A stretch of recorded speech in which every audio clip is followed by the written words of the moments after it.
गावा साहब थोड़ा रुकिए, हम लोग एक बातचीत करते हैं डॉक्टर लाल पैथ लैब से। कंपनी ने चौथी तिमाही में जो अपने नतीजे पेश किए हैं वो फ्लैट या अनुमान से थोड़ा वीक है और कंपनी का मुनाफा जो है 7.5-8% गिरा है। आमदनी भी बिल्कुल फ्लैट सी रही है। बातचीत करेंगे इस पे कि ऐसा क्या हुआ, किस तरीके से रिजल्ट आया और क्वार्टर कैसा रहा। हमारे साथ है ग्रुप CFO VP गोयल जी। गोयल सर नमस्कार, बहुत बहुत स्वागत है आपका CNBC आवाज पर। बड़े फ्लैट से नंबर है सर, YOY और क्वार्टर ऑन क्वार्टर।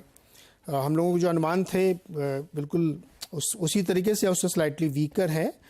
क्या क्या वजह थी इस तरह के नंबर की? नमस्कार नीरज जी। नतीजे से देखिए, अगर हम देखें प्री कोविड लेवल से, तो हमारे मार्जिन्स, नॉर्मलाइज EBITDA मार्जिन्स देखेंगे वो 26.6% के मार्जिन है इस क्वार्टर के। पूरे साल के भी 26.2% के मार्जिन्स हैं। जो पिछले 2 साल कोविड के रहे, वहां से अगर हम कंपेयर करेंगे तो डेफिनेटली हमको लगता है कि थोड़ा कम है। बट हमारे जो नॉर्मलाइज मार्जिन्स हैं या ग्रोथ भी आप देखें इस क्वार्टर की 14.4% की, इस क्वार्टर की नॉन कोविड की, और पूरे साल की भी 15.5% की ग्रोथ है।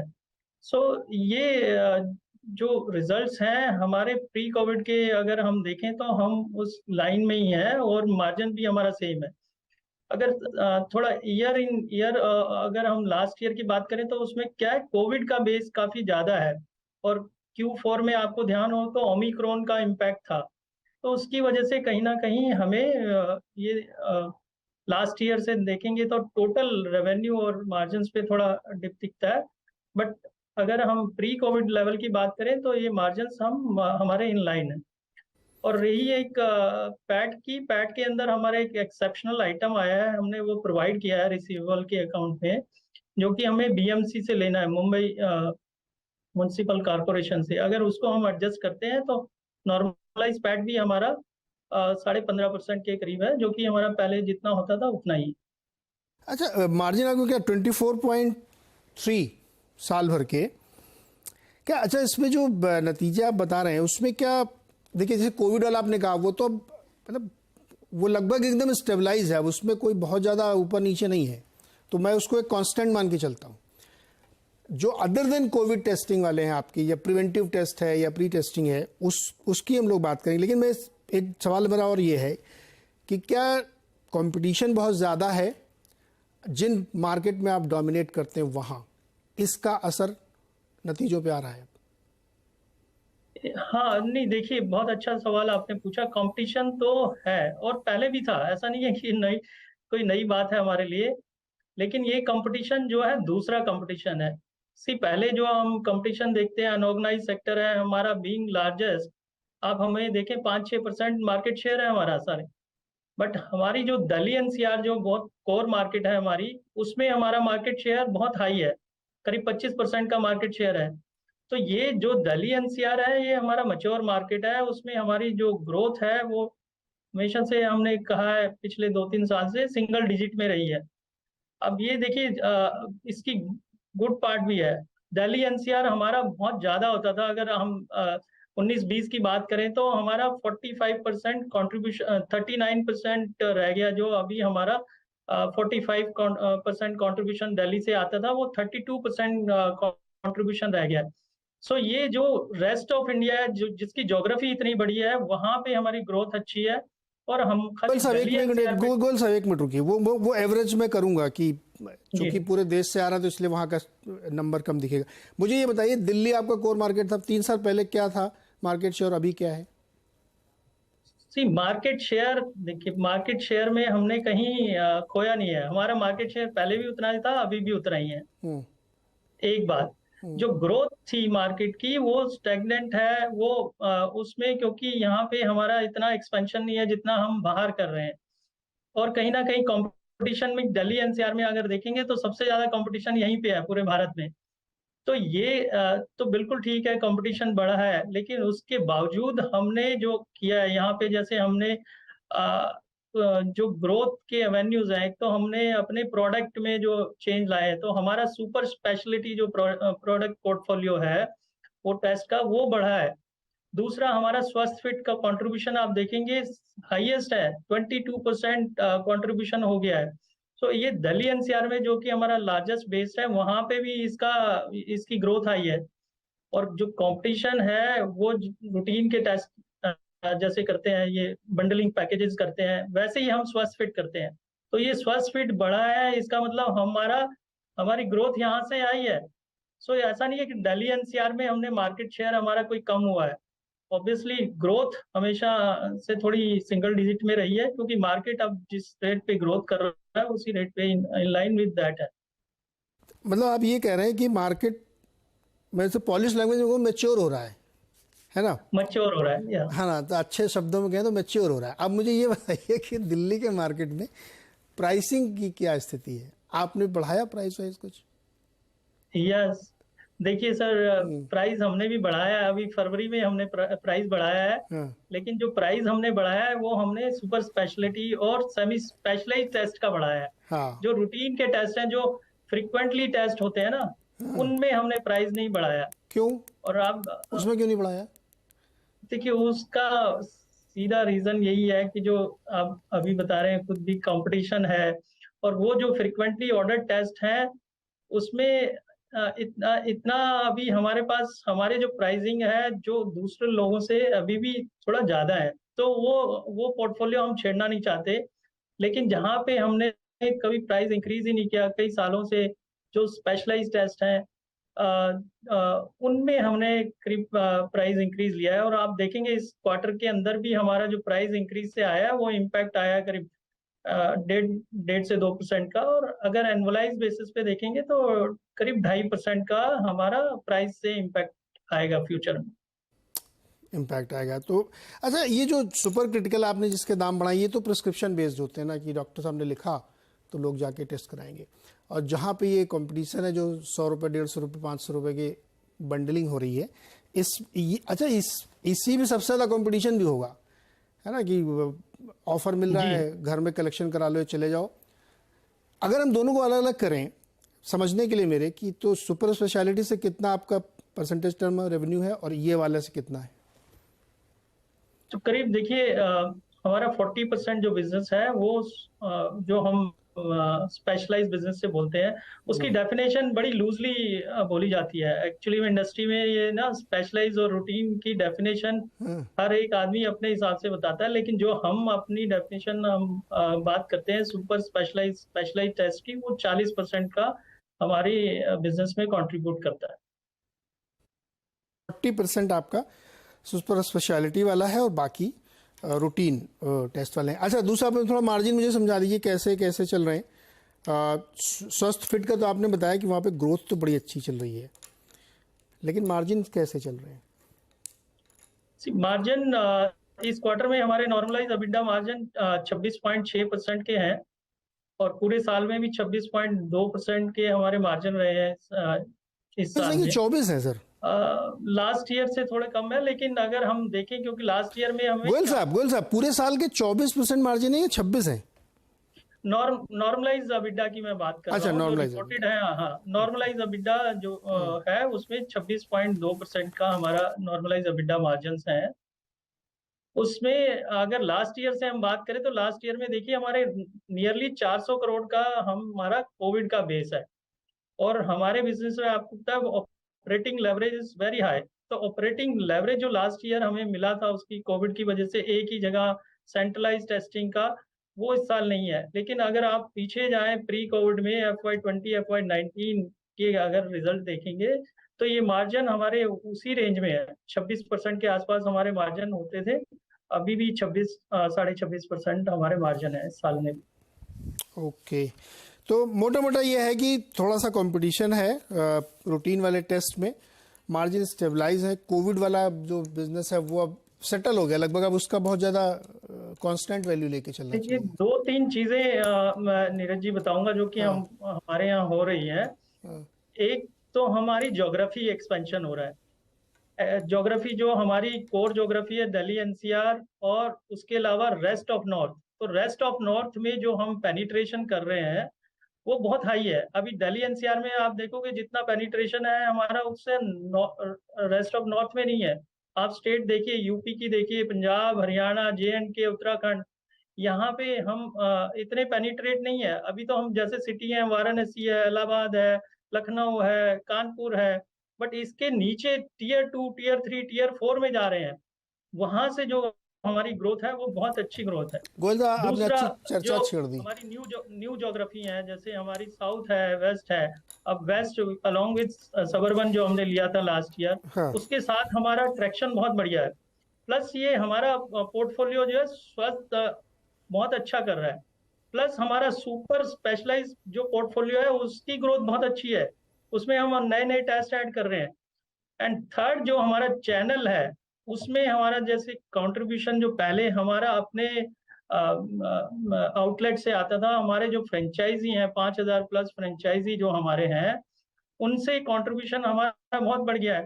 करीब करीब 45% कंट्रीब्यूशन उनसे आता है। तो वहां पे हमने लेवरेज लिया है, बिकॉज वहां पे हम कोई फिक्स एक्सपेंसेस नहीं है हमारे सर पे। सो इसीलिए वी आर एबल कि ये जो मार्जिन हैं वो हम मेंटेन कर पा रहे हैं, इंस्पाइट ऑफ इतना कंपटीशन होने गोयल के साहब बाद एक भी हमारे मार्जिन इंटैक्ट है। वेद प्रकाश जी बहुत अच्छी चर्चा आपने बताई, और ये एक नॉर्थ में कम से कम ये बहुत अच्छा ट्रेंड दिख रहा है कि फ्रेंचाइजीज छोटे छोटे टियर 1 टियर 2 सिटीज या 3-4 सिटीज में खूब खुल रहे हैं, और बड़े बड़े स्टैब्लिश प्लेयर्स वहाँ पे उतर चुके हैं। इसमें एक बड़ा रोल होता है सर प्रिस्क्रिप्शन का, रूटीन टेस्ट है तब भी उसमें भी बहुत छोटे शहर में खुद से कोई आदमी नहीं जाता कि मेरे को डायबिटीज़ का टेस्ट अपने आप कराना है 4-6 महीने बाद, वो कोई नहीं जाता जब तक डॉक्टर लिख के नहीं देता है।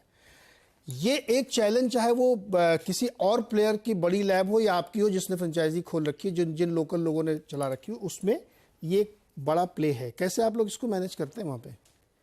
बहुत बढ़िया आपने क्वेश्चन पूछा है नीरज जी, क्योंकि आप देखिए जो इस इंडस्ट्री की बैकबोन है वो डॉक्टर ही है। हम कितना ही D2C बोल लें कि direct to consumer, customer, patient, कुछ भी बोल लें, लेकिन बैकबोन इसकी डॉक्टर है। एंड आप हमारी कंपनी की अगर वो स्ट्रेंथ देखेंगे तो वही है, क्योंकि हमारा जो ब्रांड है 70 साल से एंडोर्समेंट डॉक्टर ने ही की है। पहले हम किसी भी नई सिटी में जाते हैं या किसी नई शहर में जाते हैं तो सबसे पहले हमारे जो हाई एंड टेस्ट आते हैं वो डॉक्टर ही रिकमेंड करके भेजता है। सी रूटीन तो कोई भी कर लेता है, लोकल लैब है इतनी सब जगह वो कर लेती हैं। जब हाई एंड की बात आती है, स्पेशलाइज की बात आती है, तो एक ही नाम आता है, डॉक्टर लाल पैथ लैब। और वो रिकमेंड कौन करता है? डॉक्टर। डॉक्टर जब एंडोर्स कर देता है, जब हमारी रिपोर्ट स्पेशलाइज टेस्ट की जब पेशेंट के हाथ में जाती है, तो वो देखता है कि नए अगर कोई उसको फ्यूचर में कोई रूटीन टेस्ट कराना है, सिंपल टेस्ट कराना है, तो वो इमीडिएटली डॉक्टर लाल का नाम उसके जहन में आता है।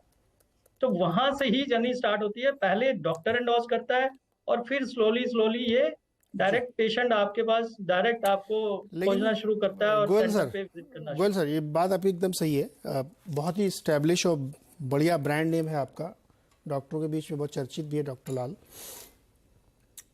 इन डॉक्टरों, चलिए खैर वो हम लोग कभी और किसी दिन चर्चा करेंगे, लेकिन आपका ये जो सुपर क्रिटिकल वाला है 40% है कि डॉक्टर साहब लिखेंगे, ये भी बड़ा इंपॉर्टेंट है, लिखते हैं। खैर एनीवे, बहुत बहुत शुक्रिया सर हमारे साथ जुड़ने के लिए, और अगले क्वार्टर के लिए बहुत बहुत शुभकामनाएं आपको।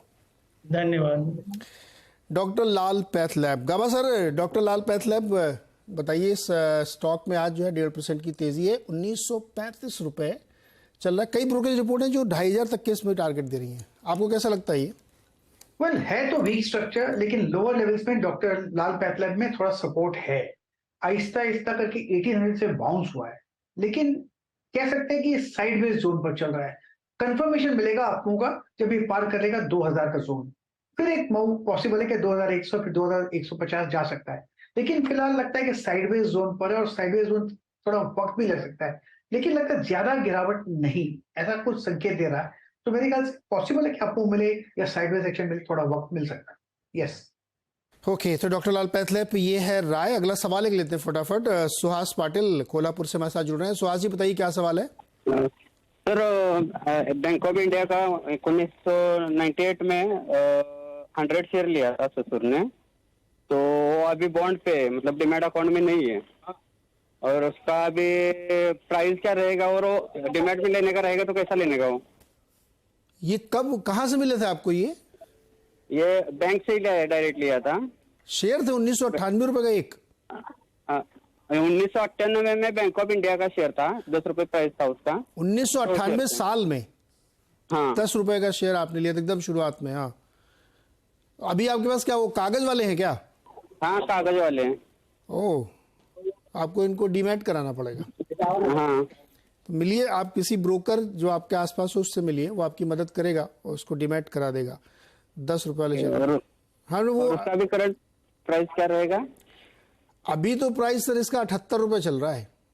अब वो आपको देखना पड़ेगा कि आपके पास कितने शेयर हैं, बीच में अगर कोई कॉर्पोरेट एक्शन हुआ होगा तो उसके शेयर इसमें कितने जुड़े हुए हैं, ये आपको एग्जैक्ट नंबर अपने देखने पड़ेंगे।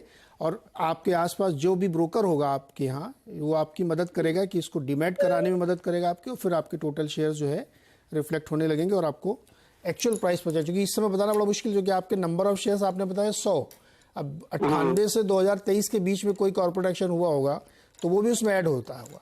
लेकिन फिलहाल अगर हम 100 को ही मान के चलेंगे, 10 रुपए का आपका बेस प्राइस था, तो 68 रुपए आपको फायदा बन रहा है। लेकिन इसमें एक जनरल राय हम आपको दिलाते हैं। Governor sir, bank of India Suhas ji को अभी भी रखना चाहिए अपने पास?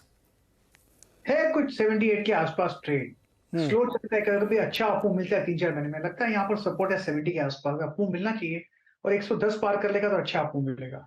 फिलहाल 110 में रेसिस्टेंस है बैंक ऑफ इंडिया में, होल्ड कीजिए और डीमेट कराइए, उसके बाद शायद 140 भी जा सकता है, लेकिन ज्यादा गिरावट दंड नहीं आ रही मेरे को, तो मेरे ख्याल से आपको डीमेट कराकर रेडी होना चाहिए। बिल्कुल, डीमैट तो करा ही लेना चाहिए। अतनु चटर्जी हमारे साथ है वर्धमान पश्चिम बंगाल से। अतनु जी बताइए क्या सवाल है सर? अच्छा, अतनु जी का फोन कट गया है और इस बीच बैंक निफ्टी 70-80 पॉइंट ऊपर हो गई है। गवा सर, बैंक निफ्टी पे एक क्विक कॉल दीजिए ना, इस समय अगर कोई ट्रेड लेना चाहे तो। लेना चाहिए, 43,400 का स्टॉप लगाइए बैंक निफ्टी में, मुझे लगता है आपको मिलना चाहिए। 43,800 भी पॉसिबल है। देखिए आज मार्केट में स्लो मूव चल रहा है आहिस्ता आहिस्ता, और भागे तो 43,800 भी आ सकता है बैंक निफ्टी, और बैंक निफ्टी ऊपर जाएगा वो तो निफ्टी के ऊपर ले ही जाएगा। और निफ्टी में भी अच्छा मूव दिया है, जिसे संकेत दे रहा है reversal of the trend, down move है, अरेस्ट हो गया। ये डाउन मूव जब अरेस्ट हो जाता है तो अप मूव शुरू हो सकता है, बस। तो बायस अपसाइड है, लॉन्ग होना चाहिए और शॉर्ट नहीं होना चाहिए बस। गवा सर, डाबर 524 पे ले रखे हैं 50 शेयर, क्या करना चाहिए? कौन सा स्टॉक? डाबर डाबर बढ़िया स्टॉक है। आई थिंक परसों भी मेरे ख्याल से मैंने बाय दिया था डाबर पर, देखते हैं 3 दिन पहले दिया था मैंने डाबर, याद है मुझे। पर डाबर अच्छा लगता है मुझे, आपको मिलना चाहिए। 520 के आसपास ट्रेड कर रहा है, इसका जो पहला टारगेट रहेगा 540-550 जोन, वहां तक जाना चाहिए। लेकिन स्ट्रक्चरली अगर डाबर होल्ड करें 1 साल के लिए तो जगह अच्छी है खरीदने की, लॉन्ग टर्म होल्ड है। गिर कितना सकता मान लीजिए, अगर नीचे जाए तो कहाँ पे इसको मिलेगा सपोर्ट? यहीं पर है, सपोर्ट लेना चाहिए, घबराना नीचे नहीं चाहिए, क्योंकि बहुत ही स्ट्रॉन्ग सपोर्ट जोन है डाबर का, और वो है आई थिंक 500 का, अब 520 का है। जब आप लॉन्ग टर्म में नजरिया सोचते हैं, 100 रुपए की तेजी दिखते हैं, 80 या 100 रुपए की तेजी दिखते हैं, तो 20-30 रुपए नीचे डाउन साइड नहीं सोचना चाहिए। ओके, 500 रुपए के आसपास सपोर्ट है और में अच्छी बड़ी तेजी देखने को मिल सकती है। गवा सर, HAL कॉल लिया इन्होंने 78 रुपए में, स्ट्राइक प्राइस 3100 और कॉल की एक लॉट ली है इन्होंने 78 पर, क्या करना? साइडवेज कॉल में थोड़ी दिक्कत आ सकती है, मोमेंटम बहुत जरूरी है हमारे साइड। अगर कॉल लेते हैं तो या तो फिर 1 या 2 दिन में निकल जाइए, अगर 1 दिन या 2 दिन में ऊपर नहीं जाता है HAL तो निकल जाइए, लॉस बुक करना पड़ेगा। मार्केट में अगर मूवमेंट नहीं अगर बढ़ती, कैश आपके पास पड़ा होता है HAL, ट्रेंड इंटैक्ट है, स्ट्रेच हो चुका है, अनस्ट्रेचिंग हो रहा है, टाइम वाइज करेक्शन हो रहा है, टाइम वाइज करेक्शन धोखा देगा कॉल में। ओके, हाँ, ये इसमें ध्यान रखना चाहिए। IOC के 600 शेयर्स हैं, एवरेज प्राइस 77 रुपए है। Indian oil, right? Indian oil, yes, रोकना चाहिए इनको अभी भी? इंडियन ऑयल ठीक है, पड़ा रहेगा, नॉर्मली ट्रेडिंग बैट हो सकता है, अप मूव ऑन है, 100 भी जा सकता है, लेकिन स्लो मूवर करके भी चलता है। गवर्नमेंट इंटरवेंशन काफी होते हैं, तो मेरे ख्याल से लोअर लेवल्स में सपोर्ट है, शॉर्ट नहीं करना चाहिए, लेकिन यस कंटिन्यू होल्डिंग इट। और BPCL भी है 464 पे, कौन सा? भारत पेट्रोलियम। हाँ, 3-5 साल के लिए रुकना चाहिए क्या इसमें? 100 रुपए नीचे है इनके प्राइस से तो करीब। डाउन है, फिर एक बाउंस मिलेगा। भारत पेट्रोलियम मुझे 400 का नजर भी आ रहा है टारगेट, लेकिन उसे वक्त है, तो अब तो शॉर्ट टर्म में वीकनेस है भारत पेट्रोलियम में। ओके, शॉर्ट टर्म में वीकनेस है इसमें। देखिए, ऑयल कंपनीज जो है ना, बहुत कई सारे फैक्टर से ड्राइव होती हैं। गावा सर ने एक बार बताया था कि इसको इसका रेगुलेटर ओपेक है, वहाँ से डिसाइड होता है कि ये चलेंगे कि नहीं चलेंगे। तो खैर इन सब पे आपकी राय ये बन गई है। गावा सर बहुत बहुत शुक्रिया जुड़ने के लिए हमारे साथ और मदद करने के लिए। बहुत सारे सवाल फिर भी रह गए होंगे तो 11:30 बजे हमारे साथ जुड़िएगा सोशल मीडिया लाइव में, वहाँ पे आपके सवाल हल करने की कोशिश करेंगे। छोटा सा एक ब्रेक के बाद खिलाड़ी नंबर 1। बता दें कि मनी कंट्रोल पर दिए गए विचार एक्सपर्ट्स के अपने निजी विचार होते हैं। वेबसाइट या मैनेजमेंट इसके लिए उत्तरदायी नहीं है।